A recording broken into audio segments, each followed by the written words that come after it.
l'investissement, le foncier, le cheval, des ressources. Et je crois qu'on a écouté beaucoup de choses sur la richesse des ressources, mais comment peut-on mettre tout ça dans un produit? Et je crois que c'est ça l'enjeu et le défi en même temps.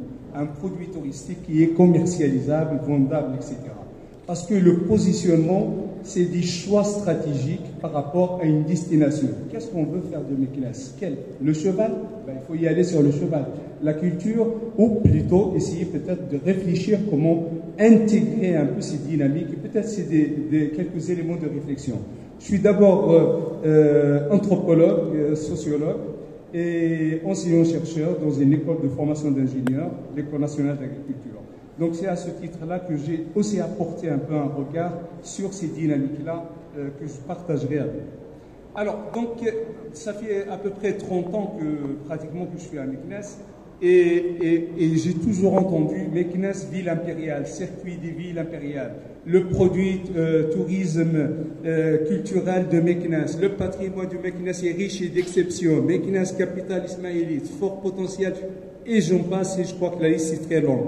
Mais le résultat, quand on commence à l'analyser, la capacité de Meknès est modeste, moins de 8000 et quelques, hein, durée de séjour 1,6, le taux d'occupation moyen dans l'hébergement classé est inférieur à 35%. Je crois que c'est des éléments phares qui nous permettent peut-être de repenser la destination, repenser le produit, repenser un peu l'intégration de cette richesse patrimoniale et peut-être sa mise en tourisme, comme disait, pour peut-être qu'elle soit plus pertinente, mais aussi plus commercialisable. Il faut aussi se dire, donc ça traduit quand même un fait de taille, c'est une faible attractivité de la destination de Meknès, et pourtant les deux labellisations UNESCO nationales sur les 9 marocaines, au Maroc, sont à Meknès, Ouelili et la ville de Meknès. 28% selon l'UNESCO, par exemple, du patrimoine classé est à Meknès. Marrakech, c'est seulement 6%. Et pourtant, on voit par exemple l'écart en termes de dynamique touristique à l'échelle des deux villes. Peut-être n'y a-t-il pas réellement une crise d'identité, du positionnement, peut-être même des produits de Meknès. C'est aussi une question peut-être sur laquelle il faudrait peut-être qu'on apporte un certain nombre de réflexions. Donc, revisitons l'offre touristique de Meknès et pourquoi ça ne marche pas. Est-ce que ce sont seulement les ressources touristiques qui font le tourisme? Peut-être c'est une question qu'il faut se poser. Je pense que la réponse est non, parce que c'est la convergence à la fois des volontés des différents acteurs du territoire et leur forte adaptation avec les changements de la demande des marchés, la diversité et l'innovation aussi du tourisme, l'utilisation des technologies digitales et de communication. Donc la mise en tourisme des ressources de Meknès doit être l'affaire du territoire, des acteurs politiques, des professionnels, et peut-être c'est là où il y a un problème peut-être qui nous amène peut-être à perdre de l'élan en quelque sorte.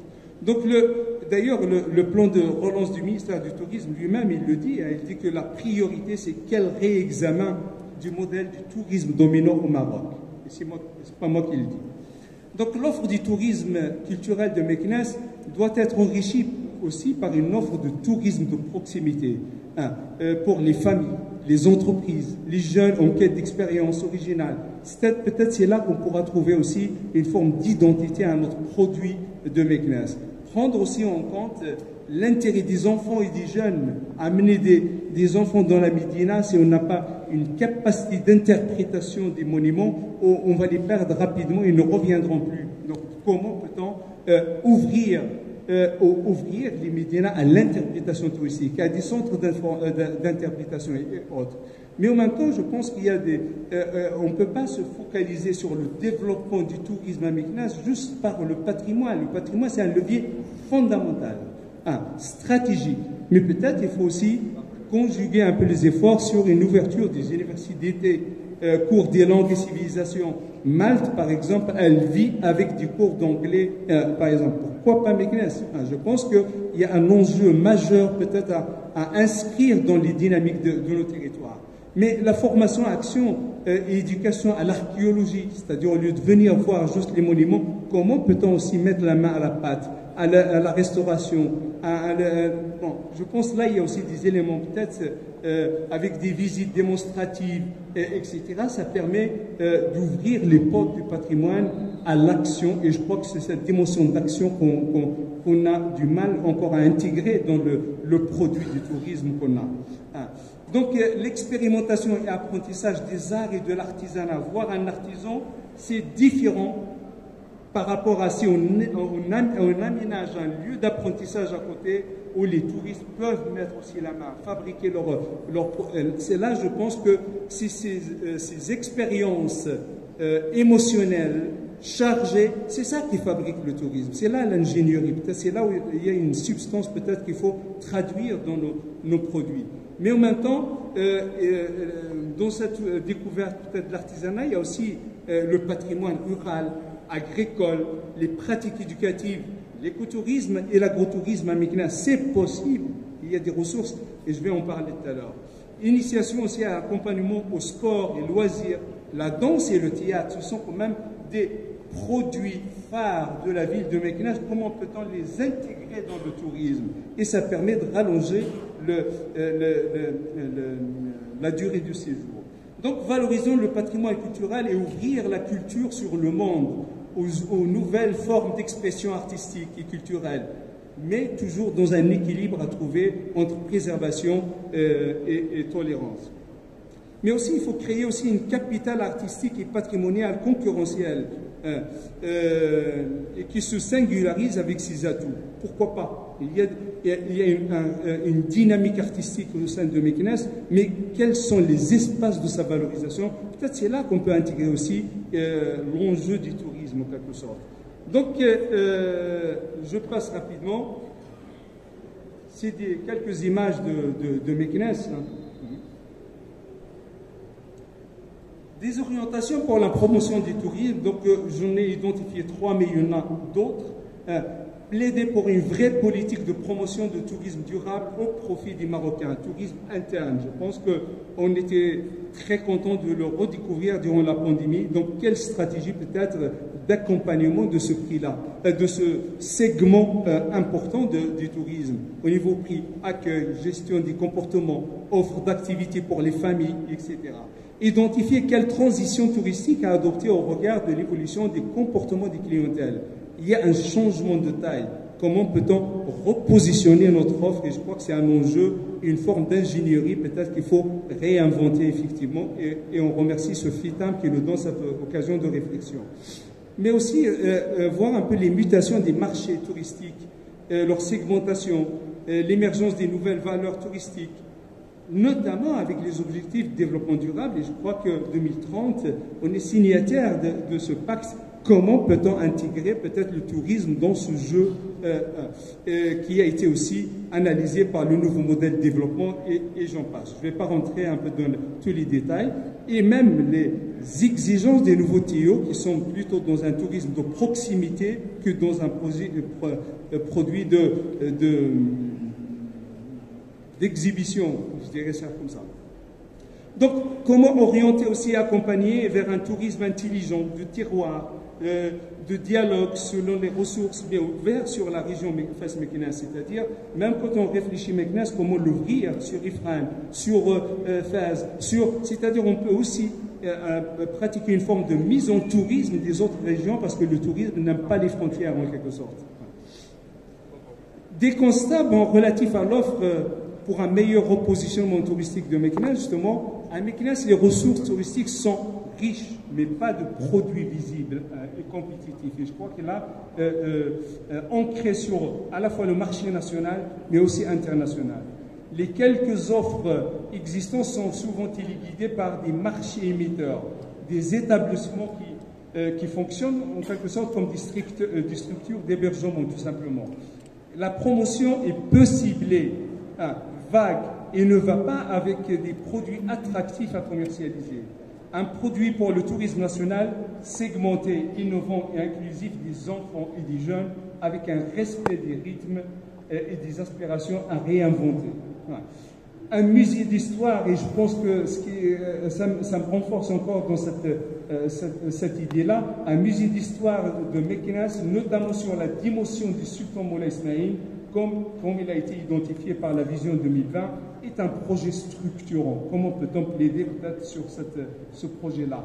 La mise en tourisme du patrimoine naturel et rural de Meknès, parce que la culture, c'est excellent, elle représente encore 40% dans l'offre en matière d'attractivité, mais si on ajoute la ruralité, la gastronomie, la nature, ben on peut allonger réellement la durée du séjour. La mise en tourisme de la ville de Meknès et ses environs est une opportunité, bien sûr.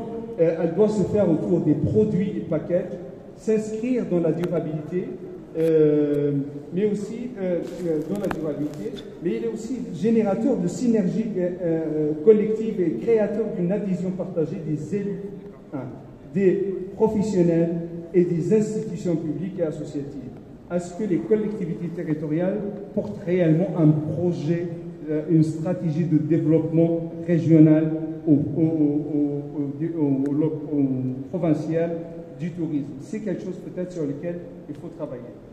Bien sûr, ceci exige de prendre en compte le tourisme national et international, les nouvelles dynamiques des marchés mondiaux de tourisme, les changements des comportements des clientèles, mais aussi le réexamen de l'offre, comme j'en ai déjà parlé. La cible famille intergénérationnelle est une priorité stratégique et un enjeu pour le tourisme. La quête pour des vacances multi, on n'a pas la mer. Peut-être peut-on exploiter nos ressources différemment. Donc la quête pour des familles multi-activités à Meknès est une manière peut-être de voyager intelligemment et peut occuper une place très importante dans les préférences des choix de nos hôtes. La flexibilité de l'offre doit combiner aussi entre des aspirations des parents, des enfants et des jeunes, pré-ados ou ados. Et là, je pense qu'il y a un marché pour ce segment. Diversité aussi des expériences et des émotions entre sport, immersion dans le patrimoine naturel et culturel et tradition locale et gastronomie. Vivre des expérimentations justement concrètes est une demande du marché national et international. Je pense qu'on est dans une démarche plus expérimentale que d'observation. Je m'approche de la fin, donc le constat prioritaire et stratégique aussi, c'est que la problématique de l'attractivité, comme il a été dit par M. Fulot, elle est centrale dans nos territoires. Et peut-être que c'est là à ce que Meknès est attractive. Moi, je ne réponds pas, je laisse juste la question, mais j'entends pas mal de professions libérales, etc., d'élites de Meknès qui sont capables d'investir, qui se disent Rabat est beaucoup mieux, etc., Casa, etc. Comment peut-on jouer le jeu de la concurrence à l'échelle des dynamiques territoriales? Je pense que c'est un enjeu de taille, parce que c'est ça qui crée le tourisme. Donc l'identification de pôles du patrimoine culturel et naturel, mais aussi l'attractivité, c'est comment elle est inhérente à la qualité de vie de ses habitants, du cadre de vie, de l'hygiène publique, et j'en passe, de l'immobilier, etc. Donc urbain, je pense qu'il y a des enjeux sur lesquels il faut travailler parce que comme l'investissement et le foncier et les produits, si on intègre le cheval comme un produit, c'est des éléments très importants pour créer un tourisme durable et... Parce que l'attractivité, justement, c'est quoi? C'est juste cette capacité à drainer, à attirer des hommes, des activités et des fonctions et des compétences sur un territoire grâce à ces ressources. Donc, comment investir le patrimoine pour qu'il soit réellement générateur d'économie? Peut-être là, il y a quelque chose à inviter, peut-être des nouveaux entrepreneurs du patrimoine, et ça existe. Une volonté de gestion aussi durable des ressources et leur protection dans le contexte des changements climatiques. Je crois que là, les clientèles internationales sont très sensibles à ce message. Comment peut-on l'intégrer dans un tourisme durable? Une détermination aussi à améliorer la qualité de vie des populations à travers la répartition des fruits de l'attractivité et l'implication des populations dans la définition des enjeux, mais aussi des solutions. Donc le développement touristique à Meknès doit s'inscrire dans le développement territorial sur la base de compromis politiques et institutionnels et l'adaptation avec les changements, des changements planétaires, bien sûr. Quel développement territorial pour la mise en consommation des ressources locales? Rapidement, donc c'est définir des enjeux territoriaux, mais aussi des défis à surmonter, trouver des compromis durables. C'est pratiquement une des recommandations aussi des nouveaux modèles de développement. Des choix aussi stratégiques sur des formes et modèles de mise en tourisme, des ressources du territoire, mais dans la diversité avec responsabilité. Des activités leviers au service de l'attractivité territoriale, de la protection et de la valorisation des ressources et des finalités de développement durable ou plus généralement des objectifs de développement durable. Des capacités innovantes et constamment renouvelées des acteurs. La mise à niveau est toujours importante pour le restaurateur, l'hébergeur, le guide, etc. Des retombées collectives sur le territoire, mais partagées par les habitants et les acteurs en même temps. Juste une vue du massif du Zaroun, David Moulay Idriss. Alors, là, je passe rapidement pour terminer. Donc, parmi les projets structurants, c'est aussi, on a un espace naturel à proximité, le Zaroun, le massif du Zaroun. L'enjeu, c'est comment peut-on créer, la loi nous permet, les derniers textes d'application de 2021 l'autorisent, permet même à la société civile et aux élus de porter ce type de dynamique, créant un parc peut-être naturel, Zaroun Volibis, qui permet de structurer l'offre, de structurer l'offre du cheval, de la randonnée, du VTT, donner une dimension peut-être aussi, améliorer le cadre de vie aussi de la population. Et je crois que là, il y a des enjeux extrêmement importants. Je ne vais pas rentrer dans tous les détails des enjeux, sinon je vais être long. Sid Chahed, il est peut-être entre Fès et Meknès, avec une grande partie dans Meknès, mais quel usage on fait du tourisme? Comment on peut l'intégrer dans le produit touristique? Parce que quelqu'un, je vous jure, quelqu'un qui va faire la barque là-bas, observer les oiseaux, etc., eh bien, il repassera une deuxième nuit à Meknès. Et donc, peut-être que c'est là qu'on peut travailler sur un repositionnement un peu de la nature et la culture à l'extérieur de Meknès aussi pour renforcer le produit Meknès. Envers ce massif dont je parlais. Pourquoi un parc naturel? C'est parce qu'il y a une forte identité historique et culturelle, religieuse, patrimoniale, mais qui ne profite pas à l'attractivité économique et au développement du territoire. D'abord parce que c'est pratiquement 35% sont au-dessous du seuil de la pauvreté, mais en même temps, et pourtant, il y a deux villes impériales à proximité, Fès et Meknès, qui sont très riches en matière de patrimoine, et donc ça profite à la fois à Fès et à Meknès, et ça permet de générer une économie du vert et du durable, de l'écotourisme et autres. Présence aussi de 3 types de tourisme à construire en produits et à rendre visible dans une offre attractive. Le tourisme spirituel, de méditation, tendance sans cesse en augmentation sur les marchés internationaux, mais aussi le tourisme archéologique avec Volibilis, culturel et de mémoire, qui est toujours un mobilisateur des clientèles diversifiées. Et surtout, le tourisme rural et l'écotourisme, l'agrotourisme aussi, qui concerne une clientèle en croissance dans le marché international du tourisme. Quelques photos. Comment conforter et accompagner une destination touristique émergente comme Meknès?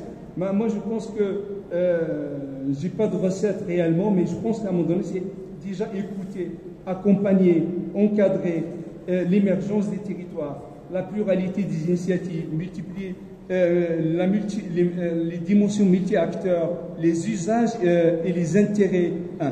Je pense que ça nous permettra déjà de se forger peut-être de se mettre sur un compromis quel produit et autres.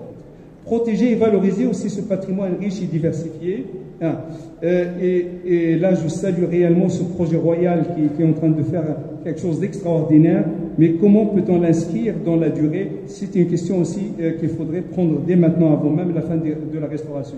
Gouverner autrement les ressources naturelles et les dynamiques locales en impliquant l'ensemble des acteurs et des populations, notamment dans le cadre de la régionalisation avancée.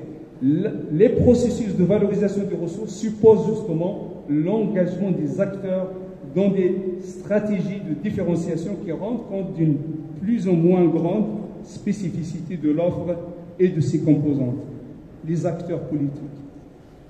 La convergence des interventions et le développement du partenariat effectif pour mutualiser, mais aussi pour favoriser l'appropriation, et je crois que c'est ça qui nous crée un tourisme de terroir ou de territoire.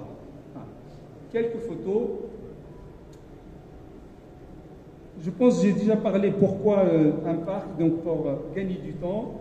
Le territoire de ce parc naturel Zerhoun-Woluwe, c'est quelque chose qui s'étale sur à peu près 50 000 hectares, qui regroupe quand même à la fois une profondeur d'histoire et je pense que c'est quelque chose qui mettra réellement en tourisme. Et je vois même le circuit équitation, il est autour de Woluwe. Et ça, je crois que ça donne un peu l'importance stratégique de ce territoire par rapport à notre... Je termine par quelques photos. L'agrotourisme, je n'en ai pas parlé, mais il y a une place extrêmement intéressante en passant de la vigne à l'olivier et de l'olivier à la vigne. Dans le massif du Zerhoun, une randonnée. Et je vous remercie.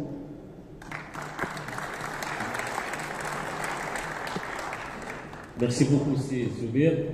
Je pense qu'on a fait un panorama des offres possibles, mais je pense qu'il faudra retenir quelques éléments très importants, parce que là, on est au cœur du sujet. Je pense qu'il faudra retenir le fait de réinventer l'offre sur le CNES, de parler de repositionnement au lieu de parler de positionnement.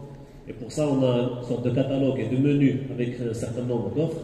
Mais je pense aussi qu'il faudra réfléchir sur quel serait aujourd'hui le flagship, quel serait le produit phare qui pourrait porter un peu la panoplie de produits que pourrait offrir la destination de CNES. Et à ce moment-là, c'est toute une réflexion autour de cela qui pourrait être intéressante. L'idée du parc est intéressante parce qu'il pourrait structurer un certain nombre d'offres ou de sous-offres. C'est toutes ces histoires-là.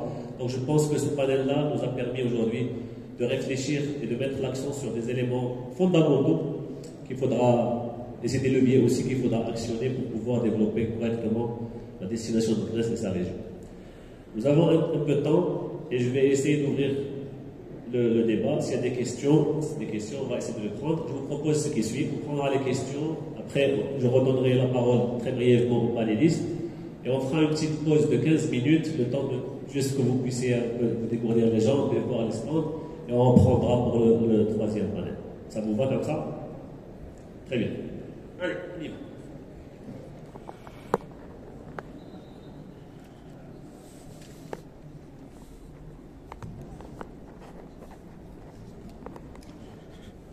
Je vais me présenter, je suis Didier Thion, je suis maire adjoint de Saint-Étienne-du-Rouvray en Normandie.